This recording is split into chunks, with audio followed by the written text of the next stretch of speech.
Break के बाद एक बार फिर से आप सभी दर्शकों का अन्नदाता कार्यक्रम में स्वागत है। बढ़ते हैं अगली प्रस्तुति की। किसान भाइयों, डेयरी व्यवसाय अधिक आय देने वाला व्यवसाय है, लेकिन इस व्यवसाय की सफलता मौसम के अनुरूप इनके प्रबंधन पर ही टिकी है। जैसा अभी प्रदेश के वातावरण में तेजी से बदलाव हो रहा है, ऐसे में पशुओं को लू लग जाना आमतौर पर देखा जाता है। अगर किसान समय रहते इसका सही तरीके से उपचार नहीं करते हैं तो पशु की जान भी जा सकती है। इसीलिए किसान पशुओं को लू लगने से कैसे बचाएं, तो उसका उपचार कैसे करें, जानते हैं रांची पशु चिकित्सा महाविद्यालय जिला रांची के पशु वैज्ञानिक डॉक्टर भूषण कुमार से।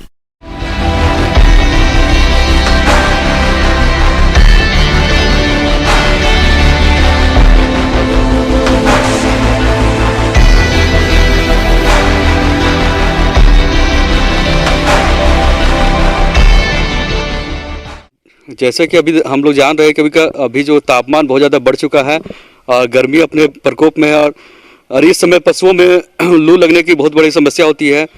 लू मुख्यतः लगता है दो मुख्य कारणों से। एक तो कि तापमान बहुत ज़्यादा बढ़ गया हो बाहर का वातावरण का, दूसरा है कि जिस बाड़ी या घर में रहना उसमें नमी बहुत ज़्यादा बढ़ गई हो।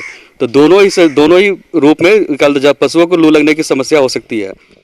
अधिक गर्म समय में लू लगने के कारण पशु को तेज बुखार आ जाता है और बेचैनी बढ़ जाती है।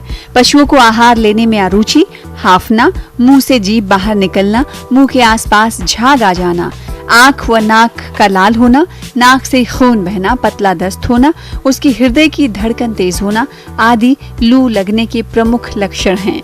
लू से ग्रस्त पशु सुस्त होकर खाना पीना बंद कर देता है।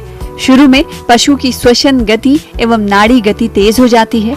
पशुपालक के समय पर ध्यान नहीं देने से पशु की श्वसन गति धीरे धीरे कम होने लगती है एवं पशु चक्कर खाकर बेहोशी की दशा में ही मर जाता है। तो इसके उपाय के लिए चाहिए कि हमें तुरंत उसे खुले हवादार बने। उसके लिए जो पशु का जो घर है उसके अंदर उसके लिए कि ठंडी हवा आनी चाहिए, हवा का सही प्रभाव होना चाहिए। दूसरा कि इसको पानी की प्रचुर मात्रा मिलनी चाहिए, ठंडे पानी का और नियमित ठंडा पानी मिलना चाहिए। उसके अलावा चाहिए कि उसे बर्फ चटवाया जाए अपने अनुसार, फार्म के अनुसार। पंखे, कूलर या फॉगर का इस्तेमाल कर सकते हैं पशुपालक भाई, जिससे कि बाड़े के अंदर का तापमान को कम किया जा सके। उसके अलावा है कि घरेलू उपचार में, प्राथमिक उपचार में वो क्या कर सकते हैं कि आम के पन्ने का रस पिला सकते हैं और कच्चे आम को पका के उसके शरीर पर लेप लगा के उससे नहलाने पर लू में बहुत ज़्यादा मदद करती है। ऐसे भी आमतौर पर गर्मियों में पशुओं को कम से कम 1 से 2 बार नहलाना ही चाहिए। उसमें मेन हमको ध्यान रखना है कि पशु का तापमान कम होना है कि लू लगने पर शरीर का तापमान 108 डिग्री फ़ारेनहाइट तक बढ़ जाती है। तापमान अधिक होने पर पशुओं में लू लगने की संभावना बढ़ जाती है। बचाव के लिए पशु आवास को इस प्रकार बनाएं कि सभी जानवरों के लिए उचित स्थान हो, ताकि हवा को आने जाने के लिए जगह मिले।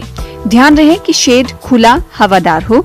लू लगने पर पशु को ठंडे स्थान पर बांधें तथा माथे पर बर्फ या ठंडे पानी की पट्टियां बांधें, जिससे पशुओं को तुरंत आराम मिले। जो हमारे दुधारू पशु है उनको लू से बचाने के लिए 9-10 बजे के बाद जानवर को हमेशा ठंडी हवा, ठंडी जो क्या छायादार है जगह उस जगह पर रखा जाए, या तो बाड़े के अंदर रखा जाए या फिर जो घने वृक्ष है उसके नीचे रखे जाए। उसके लिए है कि हम जो बाड़े के दरवाजे और खिड़कियां हैं टाट की या जूट की बोरियों का इस्तेमाल कर सकते हैं, जैसे डायरेक्ट धूप ना आए और उस बोरी को गीला रखना चाहिए, ताकि जो हवा जब अंदर आए तो ठंडी हवा बाड़ी के अंदर आए। धूप में जानवर को रख के ना नहलाएं, लू लगने लू लगने की संभावना बढ़ जाती है। इसलिए जरूरी है कि पशुपालक भाई अपने दुधारू पशुओं को धूप में ना नहलाएं। मवेशियों को गर्मी से बचाने के लिए पशुपालक उनके आवास में पंखे, कूलर और फव्वारा सिस्टम लगा सकते हैं। दिन के समय में पशुओं को अंदर बांधकर रखें। लू की लपेट में आने और ठीक नहीं होने पर पशु को तुरंत पशु चिकित्सक को दिखाएं। पशुओं को इलेक्ट्रॉल पाउडर पानी में घोलकर दें। अगर हम अपने पशुओं को देख रहे हैं कि उसमें लू लग गई, तो उस स्थिति में चाहिए कि प्राथमिक उपचार के बाद हमें जो भी पशु चिकित्सक उनसे संपर्क करके प्रॉपर इलाज करवाना, जो सही इलाज है वो करवाना चाहिए। क्योंकि उस कंडीशन में शरीर का तापमान, शरीर में पानी की नमी बहुत ज़्यादा घट जाती है, तो उस कंडीशन में उसे ग्लूकोज IV चढ़ाना पड़ता है। तो और भी बाकी जो भी और भी दूसरे लक्षण जो उभरते हैं पशुओं में, उसका भी सही इलाज करवाना पड़ता है। तो ऐसी स्थिति में पशुपालक भाइयों के लिए जरूरी है कि लू लगने की स्थिति में वो अपने नजदीक के पशु चिकित्सक से जरूर संपर्क करें।